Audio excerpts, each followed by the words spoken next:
আসসালামু আলাইকুম, মিনাসান, কন্নিচিওয়া। আশা করি সবাই ভালো আছেন। সুপ্রিয় বন্ধুরা, আজকে আমরা শিখব কিভাবে জাপানি ভাষায় সময় বলতে হয়। তো বন্ধুরা, এর আগে আমরা শিখলাম তাহলে 1 থেকে 5টা পর্যন্ত কিভাবে বলতে হয় সেটা শিখেছি। এখন আমরা এরপরে যেটা আমাদের রয়েছে 6 থেকে 12টা বাজা পর্যন্ত, মানে 6টা বাজে, 7টা বাজে, 8টা বাজে, বা that's mean 6 o'clock, 7 o'clock, 8 o'clock যেটা আমরা আছে সেগুলো এখন আমরা বলা শিখবো কিভাবে জাপানি ভাষায় আমরা প্রকাশ করতে হয়। আগের যে আমরা অংশটা ছিল সেই অংশের মধ্যে আমরা শিখেছি 1 থেকে 5 পর্যন্ত, 1 o'clock, 2 o'clock, 3 o'clock, 4 o'clock এবং 5 o'clock এই পর্যন্ত আমরা শিখেছি যে এগুলোকে আমরা জাপানি ভাষায় কীভাবে প্রকাশ করব।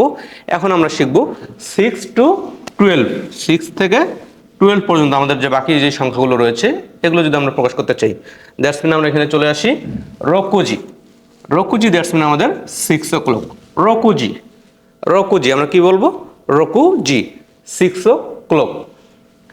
তারপরে আমাদের এখানে যে শিচিজি, শিচিজি হচ্ছে আমাদের 7 o'clock। শিচিজি 7 o'clock। এখানে একটা জিনিস বলে রাখার যে বিষয় রয়েছে সেটা হলো আমরা 7কে দুইভাবে প্রকাশ করে থাকি, একটা হচ্ছে নানা, একটা হচ্ছে আমাদের শিচি। তো আমাদের এটা মনে রাখতে হবে যে আমরা যখন ঘন্টাকে জাপানি ভাষায় প্রকাশ করব, ঘন্টা আমাদের যখন সংখ্যায় প্রকাশ করব, সেই জায়গায় যদি আমাদের 7-এর যে আমাদের জাপানিজ রয়েছে দুইটা, নানা এবং শিচি, এখানে আমরা শুধু শিচিটা ব্যবহার করা যাবে। এই জিনিসটা আমাদের স্পেশালি মনে রাখতে হবে। যদি আপনি নানাজি বলেন সেক্ষেত্রে আবার কি ভুল হয়ে যেতে পারে। তো এখানে আমাদের বলতে হবে কি শিচিজি, দ্যাটস মিনস 7 o'clock। তার মানে নানা এবং শিচির মধ্যে একটাকে আমরা চুজ করে এখানে শিচি নিব। হ্যাঁ, শিচি নিয়ে আমরা এটার সঙ্গে যদি জি দিই, এই জি এর অর্থ হচ্ছে আমাদের o'clock, দ্যাটস মিন শিচিজি 7 o'clock। এরপরে আমাদের রয়েছে 8 o'clock, হাচিজি।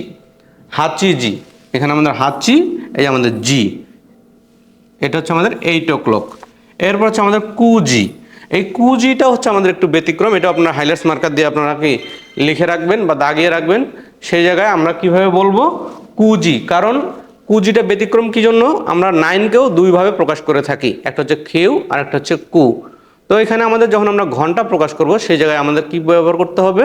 কুটা ব্যবহার করতে হবে। হ্যাঁ, এখানে আমাদের কু ব্যবহার হবে না, সেখানে আমাদের কু সাথে আমাদের জি, দ্যাটস মিন 9 o'clock। যেহেতু আমাদের কু অর্থ আমাদের 9 প্রকাশ করতেছে এবং জি অর্থ কি আমাদের o'clock, দ্যাটস মিন 9টা বাজে যখন আমরা বলবো তাহলে কি ইটস 9 o'clock, দ্যাটস মিন আমরা বলবো যে কুজি, 9টা বাজে, কুজি। হ্যাঁ, যদি আমরা এটা প্রকাশ করতে চাই যে এখন 9টা বাজে, তাহলে কীভাবে প্রকাশ করব? এই যে আমরা এখানে আমাদের কি এখানে আমরা নতুন যে ওয়ার্ডটা আসলো সেটা হচ্ছে আমাদের এখন। হ্যাঁ, এখনটা আমরা কীভাবে প্রকাশ করব? সেটা হচ্ছে ইমা। ইমা আমাদের একটা শব্দ রয়েছে, সেই ইমা দিয়ে হচ্ছে এখন প্রকাশিত হয়। তাহলে ইমা কুজি দেশ, ইমা কুজি দেশ, এখন 9টা বাজে। এভাবে আমরা জাপানি ভাষায় এই সময়টাকে, ঘন্টাটাকে এইভাবে আমরা প্রকাশ করব।